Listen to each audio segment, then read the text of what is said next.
What is going on, YouTube? Today I finally have it. I have the review for the Red Right Hand LMG Upper, and a ton of you guys have asked for more specific details over this upper since the Modern Minuteman series light support weapon video had dropped. And today I'm here to answer some of the questions and hopefully clear up some of the misconceived ideas that some people had about this upper. But before we get started, guys, please like, comment, subscribe to the channel. You guys know how this works. You help me, I help you. There's more content for you guys to watch. It all comes around in the end. Now, I do have to give a huge shout out to both of the sponsors for this video. The first one, of course, being Red Right Hand. Red Right Hand makes uppers, lowers, and all types of firearms parts and are huge advocates for the Second Amendment. And they make a ton of cool stuff, guys, specifically as we move towards kind of this age of the light support weapon, the automatic rifleman for the civilian. They really help leading that front. So please give them some love. And then secondly, a huge shout out to Partisan Solutions. Partisan Solutions makes adapters for red dots on ACOGs, and they've also sponsored this video and a few others that we've done. They provided us with the lower and the ACOG setup that we've filmed for both this video and the light support weapon video as a part of the Modern Minuteman series. So a huge thank you to Partisan Solutions. Now, full disclaimer, as always, guys, Red Right Hand did provide us with this upper and asked us to do a review on it. And there's only one problem with that, and that's the fact that there's nothing I don't like about this upper. And that's not just a gimmicky sales thing. I'm being serious. There's nothing I don't like about this specific upper in this role, and we're going to talk about a few of those things. So first, for clarity, let me talk about some of the places that we've shot this rifle, and we've shot it on just the static range. We've used it for filming. We've ran it as just a standard rifle. We've ran it as an LSW. I've even ran it suppressed and unsuppressed. So we've had a good amount of time and especially a lot of rounds through this rifle so far, and I have loved it. I've almost forgotten how nice a 20-inch barrel can be with 5.56 because for so long now, I've been running 16 inches or shorter. I mean, I only have one 16-inch rifle for the AR platform left in my safe. Everything else is either an 11.5, a 13.7, something like that.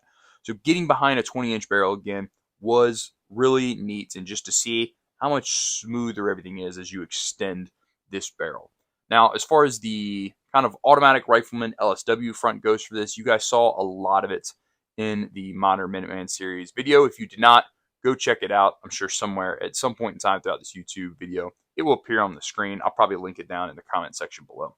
But the idea behind this LMG upper from Red Right Hand is that it is supposed to be a rifle to handle those higher volumes of fire, handle that automatic rate of fire. And though on the civilian side, yeah, we may not have, easy access to full auto lowers, we've got the force reset triggers, the binary triggers, all that kind of stuff. So we can definitely increase our volume and our rates of fire to match something that's as beefy as this upper. And when you're starting to talk about higher volumes of fire, and we're talking very consistently over a long period of time, you're going to want an upper that is built for that. Now, in the light support weapon video, we talked about cheaper alternatives and just getting standard 16 to 20-inch uppers and kind of just burning through them. You could do that for a period of time, but you're going to go through a lot of uppers.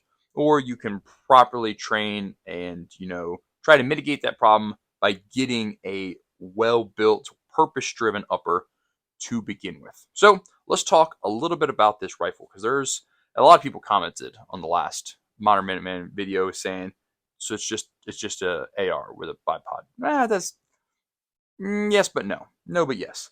So let's talk about some, fine, minute details with this. So when you get the Red Right Hand LMG upper, you get the upper, and it comes with a 20-inch black nitrate barrel, a A2 flash hider, and then the internal components. The lower, optics, bipod, all that kind of stuff, that's going to have to be purchased separately on your own. We're talking about just the upper here, guys. So starting at the front, like I just said, most of the time when you buy one of these uppers, you're going to get the A2 flash hider off the bat. Now, the guys over at Red Right Hand were kind enough to go ahead and send this over with a key mount muzzle device. That way I could run my dead air silencer suppressor as we were working on the review for this video. Moving back, like I said, 20-inch 5.56 barrel black nitrate. Very nice barrel, very thick barrel. I can't remember specifically off the top of my head, but I think he said it's almost an inch thick barrel, so beefy. Moving down the rifle, we have the gas system. So two things about the gas system with these uppers. One, Red Right Hand specifically went with a straight gas tube instead of the kind of mil-spec bend gas tube.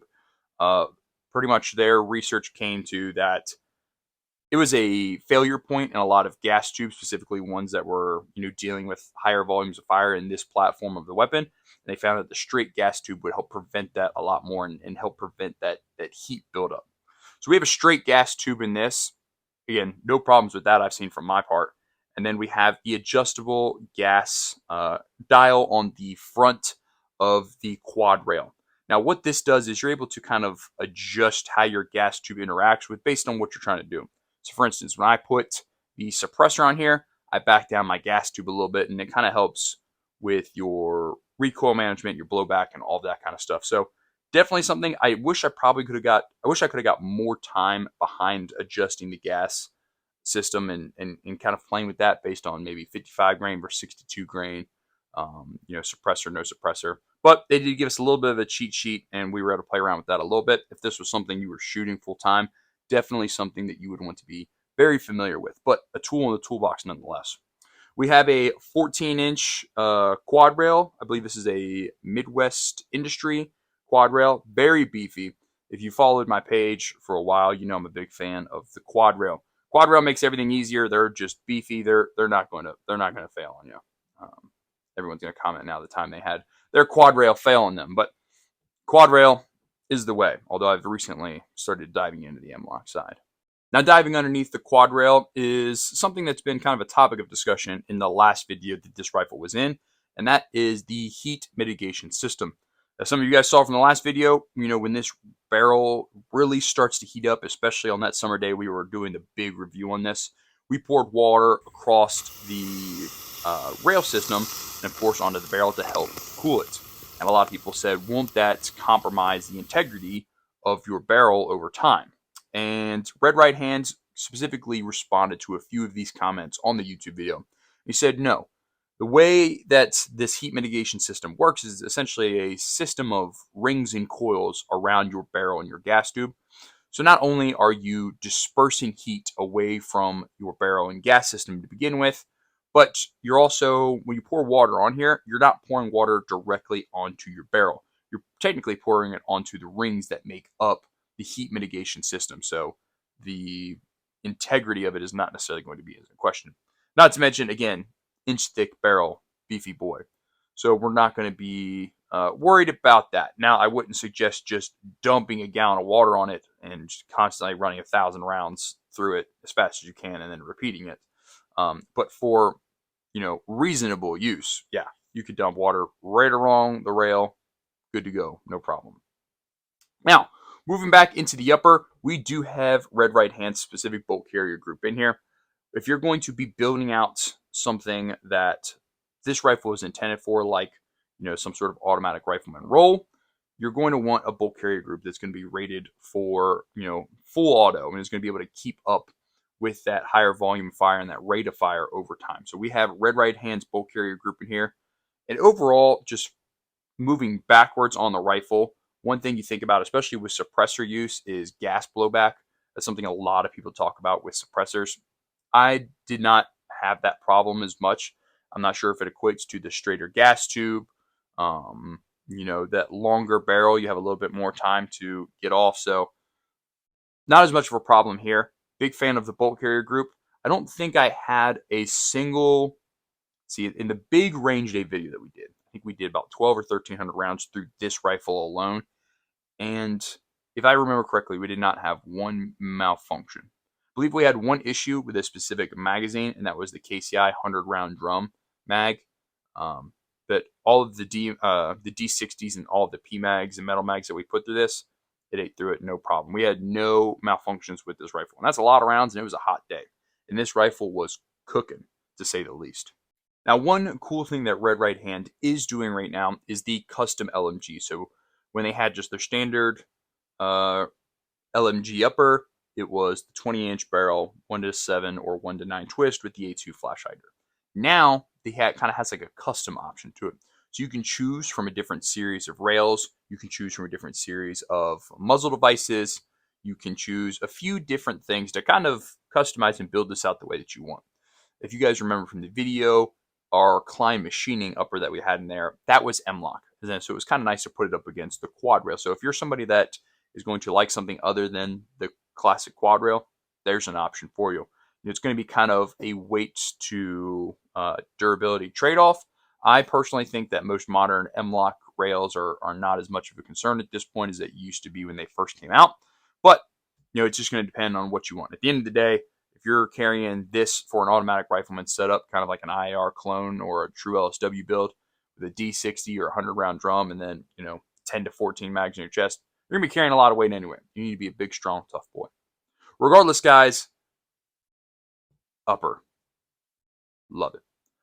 I definitely wish we could keep it on even longer. I wish we had the funds to buy many of them. Hopefully we see more of Red Right Hand in the future on this channel. I have to again give them a huge shout out for sending this upper to us. If you guys have any questions about this build specifically, we're just building out something around an LSW upper, guys, please send us a message on social media. We'll do the best we can to answer your questions, because there is kind of a lot of unknowns when it comes to this kind of stuff, especially if you weren't ever, prior military and kind of implemented these style rolls or these style rifles. Now, if you send me a message and say, 18 or 20 inch barrel, I'm probably not going to answer that 500 times. But the more interesting the question, the more like I am to answer the unique questions. But try to keep it interesting, guys. That's all I've got, guys, for the review of the Red Right Hand LMG Upper. As always, guys, train hard, train often.